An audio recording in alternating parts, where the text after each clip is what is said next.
Okay, ladies and gentlemen, colleagues, it is my pleasure to welcome you all to this webinar hosted by the Clean Energy Ministerial CCUS initiative. And thank you very, very much for tuning in to the program today. My name is Juho Lipponen, and I'm coordinator of the Clean Energy Ministerial CCUS initiative, and I'll be your host at today's event. The Clean Energy Ministerial, or the CEM, is a global process to accelerate the deployment of clean energy. The CEM has 29 member countries across the world, north and south, east and west, and over 90% of the global clean energy investment happens in the CEM countries, but also 75% of global CO2 emissions come from these countries. So this is a very relevant global partnership. Under the CEM umbrella, there are over 20 different work streams, including your host today, the CCUS initiative. And this is a group of 14 countries with the objective to accelerate CCUS together. And all our 14 countries, you see the flags there on the left-hand side, have significant CCUS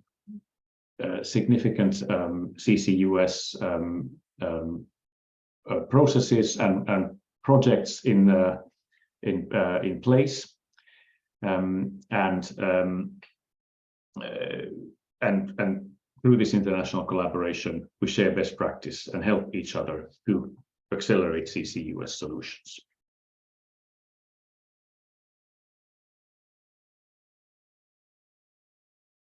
Now, I would like to highlight that the next Clean Energy Ministerial meeting is hosted by India in Goa from the 19th to the 22nd of July. So in just 3 weeks' time. This will be a gathering of several hundred people from government, industry, the finance sector, academia, NGOs, all working on clean energy deployment issues. The event website is there on the left, and it contains the full agenda with over 70 different meetings and gatherings that happen over these 4 days. And it's still possible to register. So just go on the website, but be fast. It is in 3 weeks' time. And if you are interested in carbon capture, this slide shows you that we were running 3 CCUS side events also at the CEM as part of the official program on CCUS financing, on a global carbon management challenge, and on decarbonizing cement with CCUS. So all this and many other relevant events also on CDR and circular carbon economy, plus a range of other clean energy topics will be discussed during the CEM days. So if you're interested, please go on that cemiindia.org website and find out more. Okay, that was the CEM information section, and now we move to today's topic. And so I have the pleasure to introduce the webinar topic, which is CCS in Japan. Now, Japan has considerable experience in industrial CCS already. It has recently completed the Tomakomai CCS project in Hokkaido. The Japanese industry has been a long time a leader in developing and supplying technology across the carbon capture value chain. But now, after technology development and first industrial scale demo experience, Japan is looking into the future to see how CCUS can be deployed in large scale in the country. And a new CCS roadmap has recently been published, and we're proud to be able to bring you a presentation on this roadmap today. And you may have heard news about the roadmap already and 7 key projects and such like, at least in LinkedIn, there were quite a few postings on this in the past days. And so you'll hear all about it today. And today's presentation is given by Mr. Norihiko Saeki, who is Director of CCS Policy at Japan's Ministry of Economy, Trade and Industry, or METI. And Saeki-san is better placed than, I believe, anyone in the world today to give us this presentation on Japan's CCUS plans. presentation is roughly 25 minutes, and after which we will have time for questions and answers.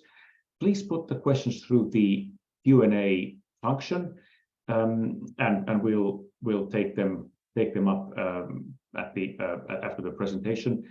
We won't be monitoring the chat, so kindly don't use the chat for your questions because they might get lost in there. And so again, thanks everybody for joining today's program. And Saiki-san, over to you. Thank you. Thank you very much, Yuho-san. My name is Norihiko Saiki. I'm a director for CCS policy within the Japanese government. And yeah, I would like to say thank you for all of the participants today. And actually, I'm more than happy to be given a great opportunity to to share what is happening in the context of the CCS just before the same CCS webinar. And this is the most prominent and very important body to share and discuss the trajectory of our policy building. And so if you could take consideration about what is happening in Japan to know, I'm more than happy to help you more. Thank you very much. So next slide, please. This is a very basic information about the carbon capture, carbon dioxide capture and storage. And as you know, so we need to cover the various emitters, including the energy sector, and at the same time, the general industry sectors and hard to abate industries. And we have a little bit longer history to develop the carbon capture technologies for more than maybe 20 or 30 years, 4 years. And at the same time, we are currently building the very basic transportation technology for the shipping, liquefied shipping technologies. And at the same time, we have a little bit longer history to develop and monitor the underground injected monitoring the carbon dioxide.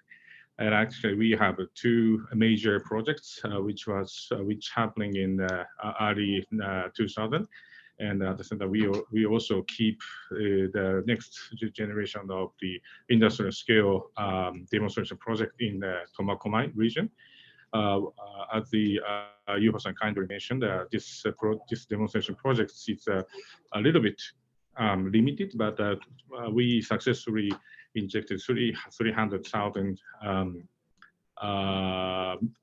ton of this carbon dioxide successfully, and we've learned a lot of things to materialize to formulate the regulation at this moment. So next slide, please. And this is also very basic information about how the carbon dioxide reservoir works. And so the most important information is the combination of the sea layer and at the same time reservoir, the most important combination.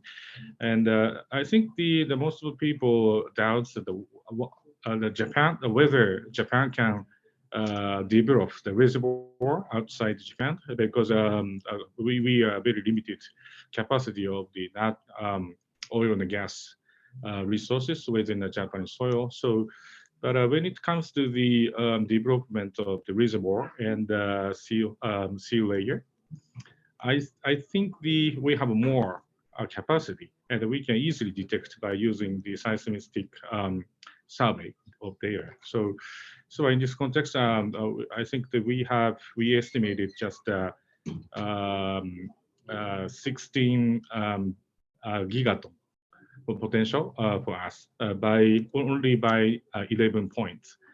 So in this context, I think we are currently target from the 120 metric ton to 240 metric ton is the current target of the annual injection of the carbon dioxide.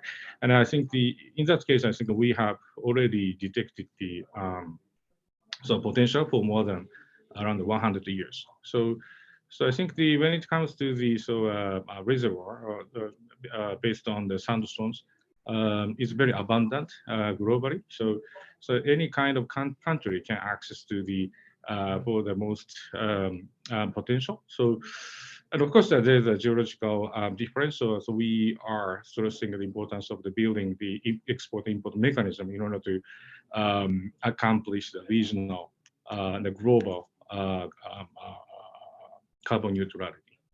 Next slide, please. So yeah, next slide, please. So Japan hosted the G7 summit in Hiroshima, and we also hosted the climate and energy and environment ministers in Hokkaido, which is also very close to the Tomakomai, and we also accepted so many delegations from the various countries. And this time we successfully stipulate the nature of the carbon CCS and other, as well as the CCU and the direct air capture, the carbon removal technologies. And we stipulate as the carbon management at this moment.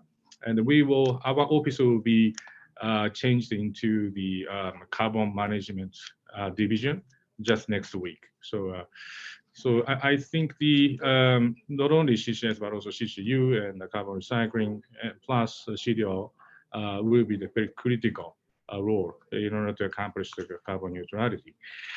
And we are more than happy to stipulate the CCS, and I think there's no doubt, especially so the risk of the CCS is manageable.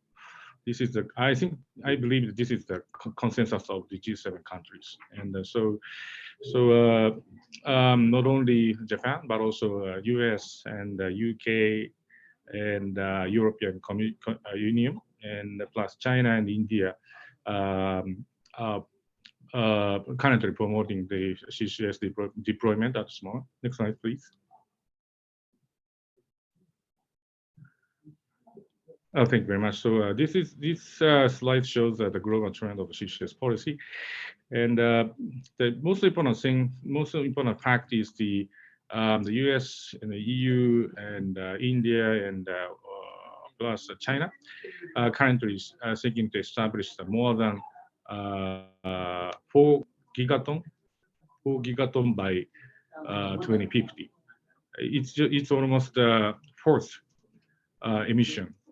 4 times emissions of the Japanese current national emissions. So I think there's no doubt that the CCS will be one of the huge rapidly growth industry when it comes to the growth, when it comes to the vitalization of industry, but also we need a certain huge capacity to accomplish the carbon neutrality. So, and the important fact is of the CCS is the CCS is not necessarily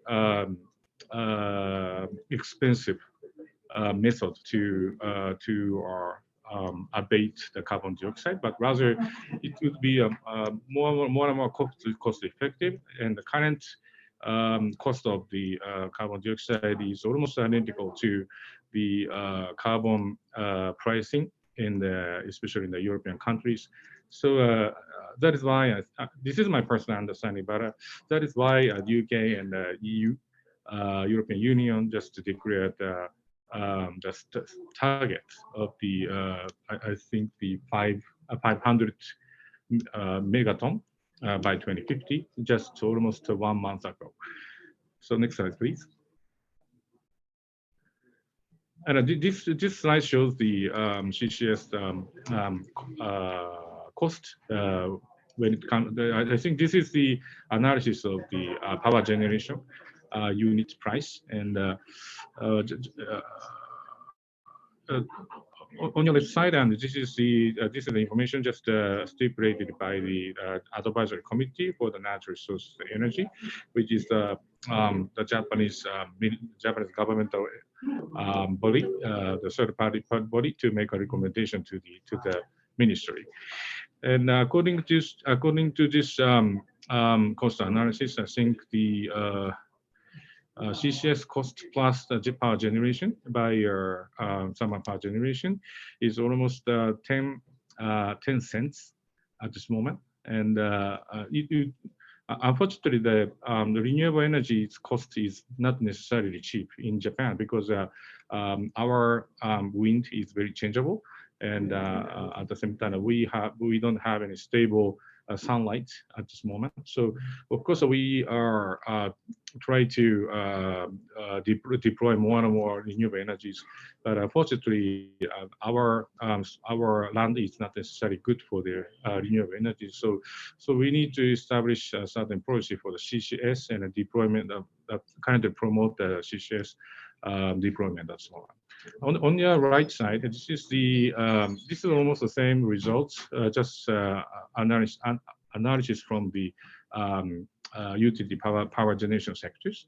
And this also shows the CCS cost is almost 5 cents at this moment, and we are currently setting a target that almost all the CCS cost will be 2/3 by 2050. So I think this would be compatible, almost compatible with the current cost without CCS.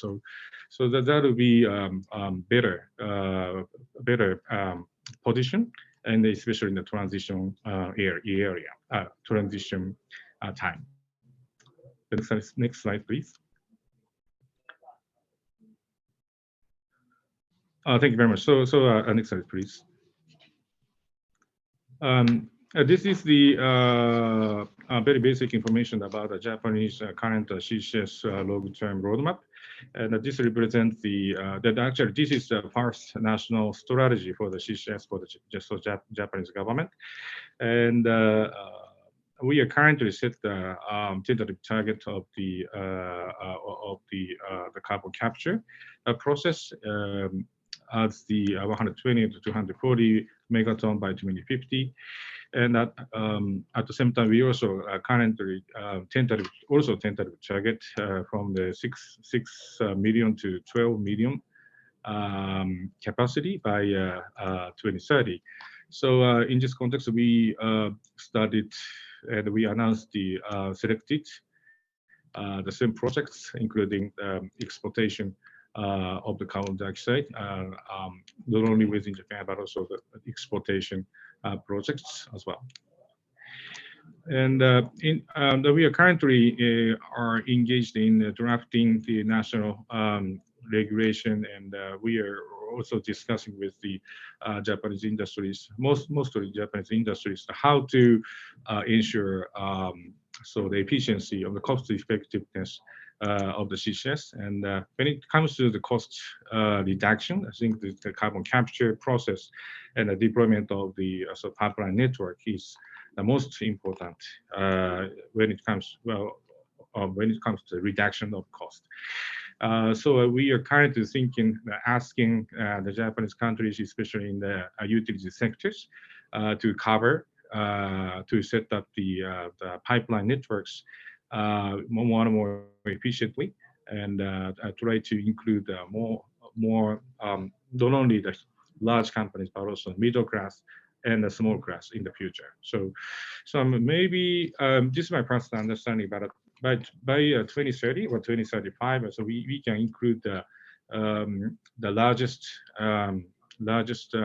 factories or facilities, and like the power generation sectors, or so huge factories like the steel makers or cement makers or the chemical industries. But around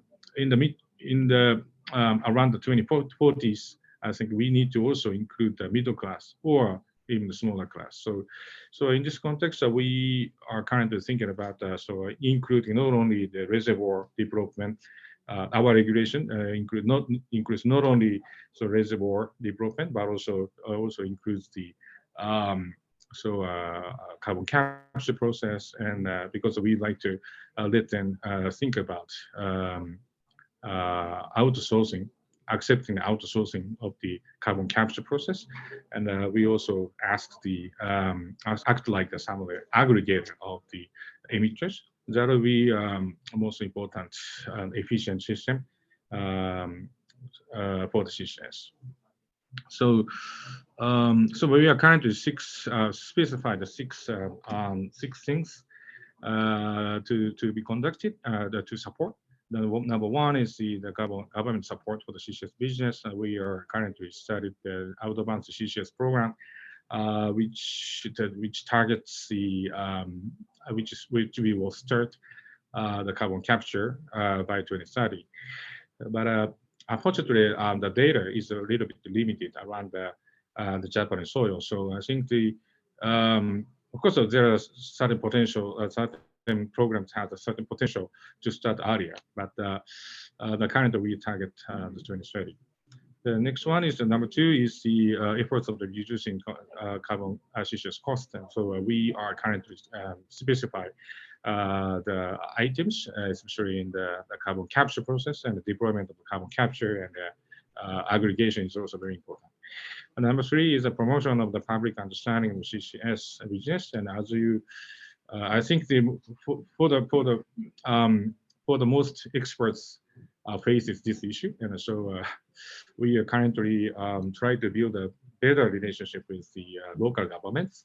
And Japanese in Japan, there are 47 municipal the prefectural governments, and so we try to include how to get approval or consent from the more and more smaller communities like the city and towns and villages. And number four is also very important for us to oversee CCS business. So we are currently talking with various countries, included by way of the Asian CCUS network, and this was established just almost 2 years ago with the area. Area is the economic institute for the ASEAN and the East Asian countries, and so, and of course there's certain countries like Malaysia and Thailand, Indonesia. All these countries have a great potential for the CCS, and they're also oil and natural gas producing countries. So they're seeking to collaboration. And so we are currently trying to support. Not enough. I recognize not enough, but we are currently support building the regulation of the CCS in these countries, and we also try to initiate a discussion about how to comply with the regulation based on the London Protocol. And so I think that our absolute goal is to accomplish a regional carbon neutrality by developing the CCS and the export-import mechanism. And then number five is the CCS Business Act. So as I mentioned, we could try to include not only the development of the reservoir, but also including the carbon capture process and transportation. Number six is the formulation of review of the CCS action plan. And yeah, so Japan is a little bit delayed country to declare the carbon neutrality. And so when it comes to the industrial perception, so we try to push the Japanese company to think about how to accomplish the carbon neutrality. And in this context, we ask the Japanese company to think more and more, accelerate their thoughts on how to develop, how to accomplish carbon neutrality. So, and we would like to share. We would ask them to share the future needs or demands of the CCS by 2050. So at this moment, we set up some certain goal of the so reservoir development by around 120 million to 240 million. But this figure is based on the estimation of the so IEA. They are currently thinking about almost between 20% or 25% of the reservoir is needed. Almost 20% or 25% of the current emissions So we didn't accumulate the future demand of the so reservoir and CCS capacity. So I think this is almost identical. Yeah, most of the countries have the same issue. So we actually asked the huge emitters to share their estimation. And so we will try to build in the CCS action plan as a government, not only government but also the industries as well. Next slide, please.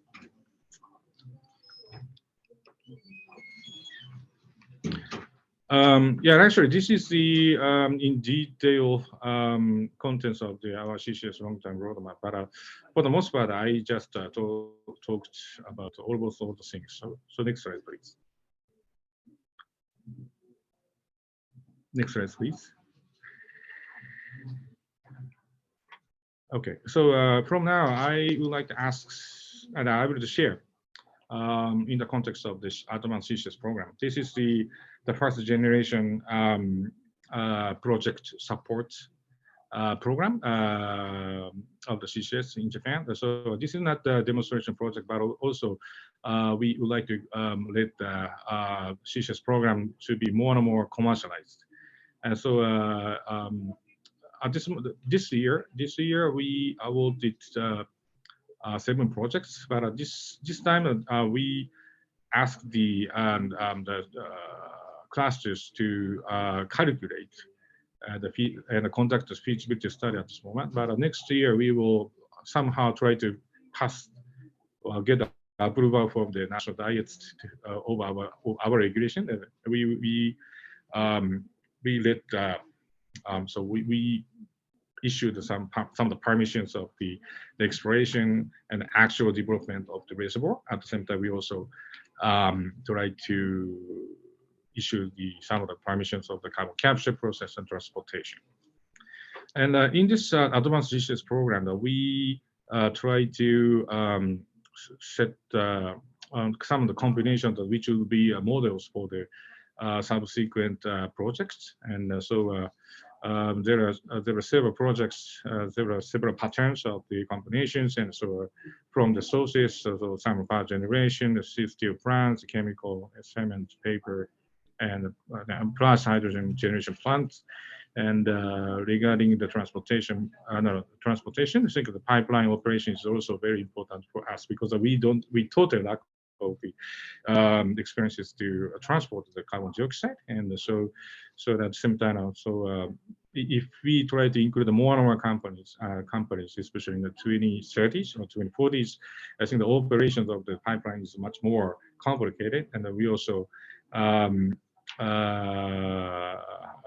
include the CCS, CCU, so carbon recycling project.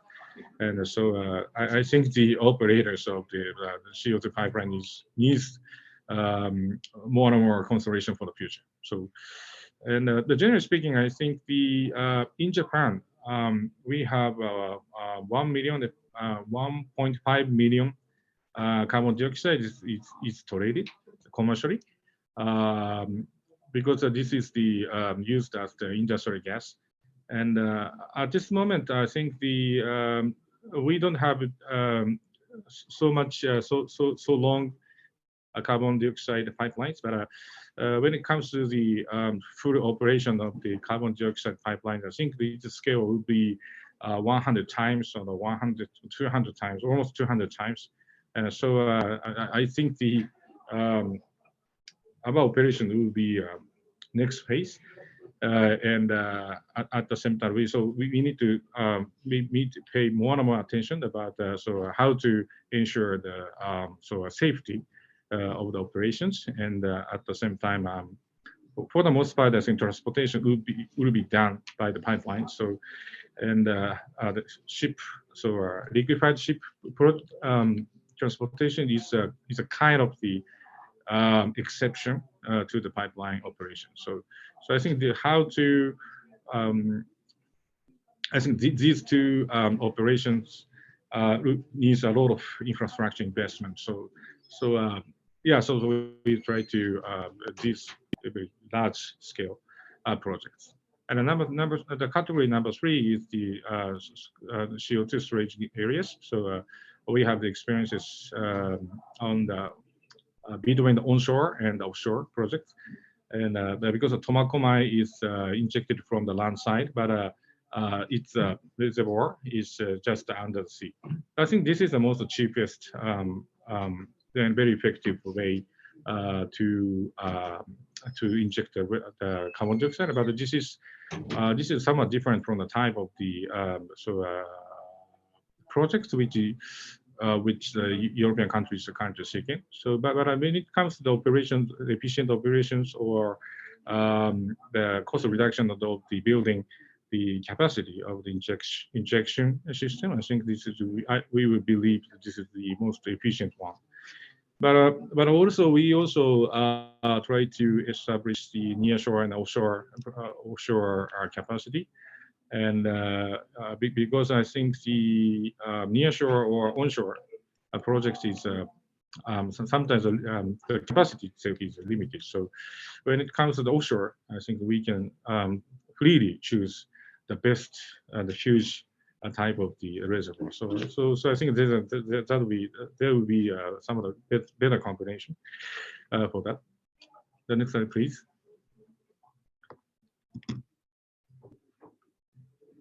Yeah, this is the results of the awarded projects. There are 7 projects, and there are within our in Japan there is a 5 projects we selected, and the export program we have 2 projects, and of course this is the Japanese government need to conclude some of the agreements or arrangements with the counterpart countries. So at this moment, there is no guaranteed results of the export at this moment, but we are somehow trying to keep the discussion or initiate discussion with these governments. And out of there are 3 projects which we call sometimes in Japan in the Japanese chisanchisho, so a local emission, a local injection. So I think this is identical when it comes to operation of costs, and of course we also need to get the consent of the local people. So local emission, the local injection is the most most efficient one. So from the number 1 and number 3, number 4, these projects represent local emission, the local injection program, and we also established some of the network type of the projects, and which would be very close to the Northern Lights type of the project. And number 2 and number 5, these projects will be networked by liquefied ships, and we are currently trying to move the R&D program of which can ensure the enlargement of the tanks from the couple of thousand scales, 1,000 tons scales from toward 50,000 or 60,000 or 70,000, even 70,000 tons of tanks, which almost identical to the LNG liquefied ships. And so we are currently import from the 70s medium natural gas from the overseas, and so from our partnering countries.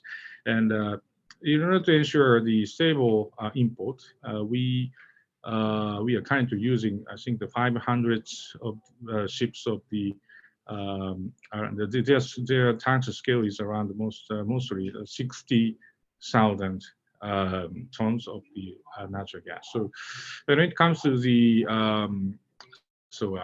building the power capacity from 120 to 240 megaton, we need more ships, and we also need to scale up the capacity of the tanks, which will be almost identical to the LNG. So we are currently developing the low temperature and low pressure technology. And then this is somewhat complicated measure is needed to operate because the carbon dioxide is easily changed into the dry ice. Next slide, please.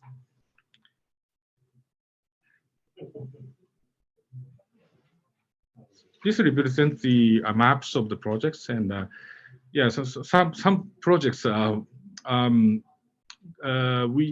this slide shows the potential projects, and we are currently promoting the discussion or getting the regional approval from the various partners, so industry partners and the local people. And so I think there are several projects which is not so clear name at this moment. But if they successfully get the approval from the important players and or the relationship people, I think we can specify its name in the future. And I think there's a certain balance is needed to establish a certain capacity. In the from the emitter's point of view, our emission is almost concentrated on from the Tokyo, so which is very close to the number 4, towards the in the Nagoya region, which is the hometown of Toyota, and number 5, this is the Setouchi region. This is also has a huge complex of the chemical industries. But unfortunately, generally speaking, we have the potential of the CCS is the opposite side of the sea. So, on the left upside, this is called the Japan Sea and Sea of Japan. In this region, I think that there's a huge potential for that. But unfortunately, this is not necessarily good region for us because the emission is more or more concentrated on the Pacific Ocean side. So that we are currently thinking about establishing the capacity by way of the networking by the ships, or just we deploy the more and more long distance pipelines, which is almost 200 kilometers or so. So next slide, please. From the lessons, yeah, of course, we just awarded advanced CCS program. So this would be somewhat suspicious, but yeah, actually we are sure the lessons as we've learned certain lessons from the just award, just this award experience. And as I mentioned, so efficiency of or cost reduction of the CCS system. I think the emission, the carbon capture process is most critical. So because basically several several hundreds of millions of dollars are needed to invest to build a carbon capture process. So we need to let the Japanese companies to think about accepting the outsourcing of the carbon capture service in the future. Not at the moment, but in the future. And at the same time, transportation. When it comes to transportation, the pipeline network needs to be more and more covering the emissions. So at this moment, we just connect with the huge capacity like the power generation sector or steel makers or some of the chemical industries. But in the future, we need to enlarge a network of the carbon dioxide, CCS. And so we did in Japanese company to think about how to act like the aggregator to cover the emitters. Next slide, please. This is the history of the Japanese CCS projects. And actually, I think the participants here feels a little bit confused why the Japanese companies have, and the Japanese government has a little bit longer history to develop, because our capacity of the national oil and gas is very limited. But strangely enough, I think we just history of for more than 40 years, including this EOR technology development. And in our experiences, I think the Tomakomai and Nagaoka demonstration projects are most important. And in Nagaoka projects, we have already completed the decommission of the CCS projects. So that is why we can specify the factors or conditions to be satisfied when it comes to the decommission of the reservoir. So we have the relatively better value chain of the CCS as a whole, and we also have the completion of the decommission experiences as well. Thank you very much. So next slide, please. Yeah, this is the geological potential. So as I mentioned, 16 billion gigaton scale of the reservoir or potential that we have. Next slide, please.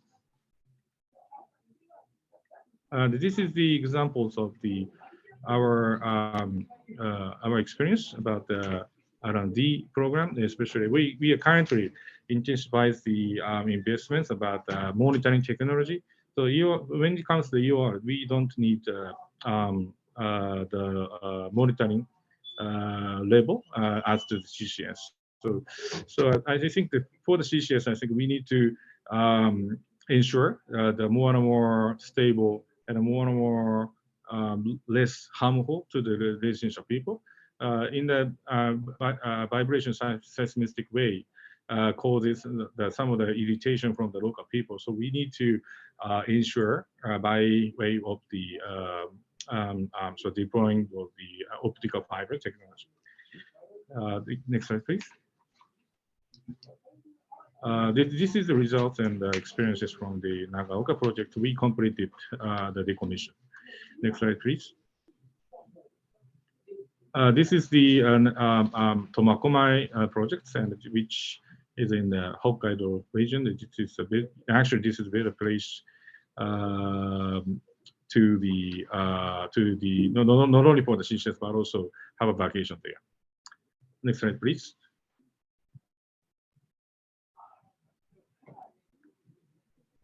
So yeah, we are currently concluding the technology development of the transportation of the low temperature, low pressure testing projects of the carbon dioxide, and which has a good potential for the escalating of the scaling up of the tanks technology. Then our target with the 60,000 tons or maybe 6,000 tons, which is identical of the natural gas transportation. Next slide, please. Next slide, please. This is all, and this is the last slide I would like to share with you. And we are currently establishing the Asia CCS network, which was established just 2 years ago. And our goal is to establish the tangible projects by 2050 and 2025. By 2030, we try to establish the CCUS hubs in the Asian regions. All right, thank you very much. This is all, and I'm sorry I can control myself about that about my presentation. But thank you very much for your attention. Thank you very much, Saiki-san, for that comprehensive view on on Japan's. In some way, there was history, but then looking to the future with your new roadmap, and this leaves us with roughly 15 minutes for the Q&A section. And maybe starting right off, Saiki-san, you were outlining the roadmap that CCS business would start in 2030, and by 2050 the target would be somewhere between 120 and 240 million tons of CO2 stored. And that's one thing, but and then you outlined the seven advanced projects that would take place before 2030. Yes. So the seven projects, do you see, is the idea or vision that they would all actually happen, and you would have a great sort of portfolio of projects in Japan already before 2030? How do you see them going forward? Yeah, so naturally, all these seven projects are very competitive, and I think their thoughts are very advanced one, especially compared to the other competitors. And actually, we had 11 projects, and we selected at this moment 7, and potentially I think there are other projects to be included, especially in the export and the overseas development of reservoir projects. And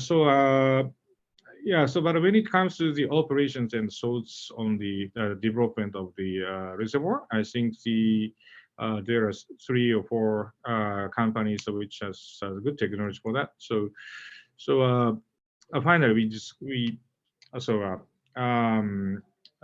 we selected 7 projects, but we are very proud of selecting these companies, the projects. So I'm sure they can complete 2030. And actually, at this moment, though, we have a kind of the bottom, because we need to get approval from the national diet about our regulatory schemes. So without it, I think they cannot start the project. So we somehow complete our efforts towards drafting. And currently, I think that we can almost complete our regulation schemes. So that depends on our regulation. So, and when it comes to the 2050, so we request all these 7 projects to include expansion of the projects, and the expansion is very important when it comes to cost reduction as a whole. And at soon, I think there will be 20 or 25 projects needed just developed around Japan. But if we successfully capacity expansion, then the figure will be much smaller. So I think that will be the most efficient operations. And so that's why at this moment, this year, we request them to complete the feasibility study. So we ask them to include the capacity expansion. So at this moment, our target is a 20 or 25 reservoir development, and in other words, the development of the clusters.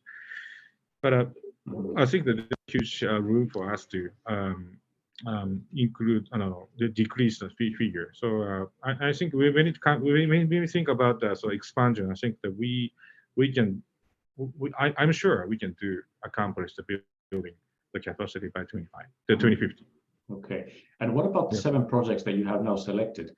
Will METI or NEDO or one of your public authorities, will you be funding, giving financial support for them, or how do you plan them to go ahead? Because if they're going to be real operating project, this is going to be $1 billion scale multiple in the coming years. Yeah, thank you very much. So thank you very much. A good question. And so at this moment, and actually this project is not a demonstration project, so we don't choose the NEDO at this moment. NEDO is the funding agency for the technology development. So in the Tomakomai project, NEDO is funding body. The Japanese government funded the NEDO, and the NEDO funded the Tomakomai demonstration project. This time, this is the operational project. So that's why we funded JOGMEC. JOGMEC is the national NOC, National Oil Company, but their capacity is limited just compared to the real operational NOC. But yeah, so they are helping the funding. We help Jogmec. Jogmec help these projects, and we are currently seeking to get some of the funds of the GX funds, GX bonds. The Japanese government declared the issue of the almost two hundred trillion dollars. Not trillion, but billion maybe. Billion, yeah, $200 billion to be issued for 10 years, and so we try to utilize this money. But at this moment, we are currently discussing how to fund all the Japanese governmental agencies. So, but I'm sure we can do support the development and deployment. And one of the important feature for us is to include we include the carbon capture process support. So without it, I think there's no operational projects to be produced. So Sometimes other nations' projects is only concentrate on the reservoir development, but when it comes to the general industries emissions, we need to also support the carbon capture process, and so that would be the one of the difference. Okay. Without it. Yeah, and Saiki-san, looking forward at the kind of the wider philosophy of developing the business model and developing CCUS. If you look at some other examples, if you take the UK, for example, I think there's been I would say, relatively strong government design of business models and so forth. Perhaps another example is the United States, where there isn't much of a government work in the designing, but simply hefty pack of dollars on the table. Where is Japan going to be? Are you going to be designing business models, or are you going to be more just funding and letting business do it? How do you see this? Yeah, so actually, the UK and the US are the major powers to building the new type of business model. So we are currently starting from the both of the experiences, and the biggest difference is between them is the UK is seeking to the based on the regulation models. And US side is the incentive models, but so actually we are currently lack of the certain experiences and lacking the regulation about the emissions at this moment, and so we are studied the GX ETS mechanism, but at this moment pledge and the review system. So this is not a legal obligation. So at this moment we need to fund almost 100% project's costs. So at this moment, so this is not the model of the business model, but rather we just only support the business models at this moment. So we are currently trying to introducing the some tax incentives like the 45Q, and plus the funding schemes like the UK. So we are currently trying to imitate both. Combine. Both. Okay, I think that's good. That's one way of learning and taking the best of various types of models. Saiki-san, going back to the 7 advanced projects that you have, are they connected in any way? Can they use synergy, such as joint transport infrastructure solutions, or are they all individual? How do you see the 7 working together? Yeah, so thank you very much. And actually, this is a very great question for us. So so actually, we are currently when it comes to the regulation, I think that the standardization is necessary in order to so promote a collaboration, especially in handling how to handle the carbon dioxide and or other materials, including also the gas, other than the residual materials. So yeah, so I think there are huge discussion about it, but at this moment, our thoughts on this is the nation, the Japanese government needs to lead the discussion and to specify what kind of materials, what kind of conditions to be modified or to be shared, both sides, and so of course we let the Japanese companies to communicate with each other, because there will be some of the contingency events happens, and so in that case, I think the so emitters would like to choose the other operational reservoir to inject their carbon dioxide. So I think that harmonization is necessary. But yeah, I think in this context, the regulation is the most better and one. So of course, as a economic ministry, I don't necessarily like the regulation, but when it comes to the standardization, I think the regulation is the better. So this is the thoughts. This is almost a unanimous thoughts from the Japanese industries. So yeah, so of course the collaboration is very highly welcome, but regulation is also one of the tools to promote the collaboration. Thank you, and audience, thank you very much for putting many excellent questions through, and you will have heard that I've asked a number of them to Saiki-san already. Let's take at least one more from there. It's a detail, but a rapid answer will be enough. Saiki-san, will Tomakomai restart in one way or form under your new plans, as it is one of the 7 flagships or advanced projects? Yeah, so current demonstration project is a demonstration project. So at